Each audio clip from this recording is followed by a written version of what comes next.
தமிழகத்தில் சட்டமன்ற தேர்தல் வருகிற 23ஆம் தேதி நடைபெற உள்ள நிலையில் வேட்பாளர்கள் தொகுதியை சுற்றி சுற்றி வலம் வந்து தீவிர வாக்கு சேகரிப்பில் ஈடுபட்டு வருகின்றனர்.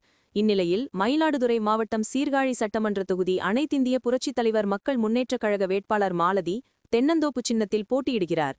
அவருக்கு வாக்கு கேட்டு பிரச்சாரம் செய்வதற்காக இன்று சீர்காழி வருவதாக இருந்த அனைத்திந்திய புரட்சித் தலைவர் மக்கள் முன்னேற்றக் கழக பொதுச் செயலாளர் சசிகலா பிரச்சாரம் இரவு 7 மணி அளவில் பழைய பேருந்து நிலையத்தில் நடைபெறுவதாக இருந்தது. இந்நிலையில் சீர்காழி பகுதியில் ஐ.பூத மாமக்க மற்றும் ஃபார்வர்ட் பிளாக் கட்சி மற்றும் வன்னியர் சங்க தொண்டர்கள் அதிக அளவில் பழைய பேருந்து நிலையத்தில் குவிந்திருந்தனர். சசிகலா வருவதற்காக காத்திருந்த தொண்டர்களுக்கு ஏமாற்றமே விஞ்சியது. காலம் தாழ்ந்து பிரச்சாரம் நேரத்திற்குள் வராமல் 10 மணியை கடந்து 10:30 மணியளவில் சசிகலா வந்ததால் பாதி தொண்டர்கள் கலைந்து சென்றனர். மீதமிருந்த தொண்டர்கள் மற்றும் அங்கே குடியிருந்தனர் சசிகலாவின் வருகைக்காக நேரமாக காத்திருந்தனர். இரவு 10:30 மணியளவில் சசிகலா சீர்காழி பழைய பேருந்து நிலையம் பகுதிக்கு வருகை தந்தார்.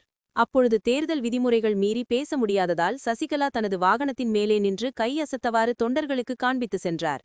அப்பொழுது அங்கே கே சசிகலாவுக்காக கிரேன் மூலம் மாலை அணிவிக்கப்பட்டது. சீர்காழி வேட்பாளர் மாலதி மற்றும் சிதம்பரம் வேட்பாளர் சந்திரசேகர் ஆகியோர் பிரச்சார வாகனத்தில் நின்று கையசைத்தனர்.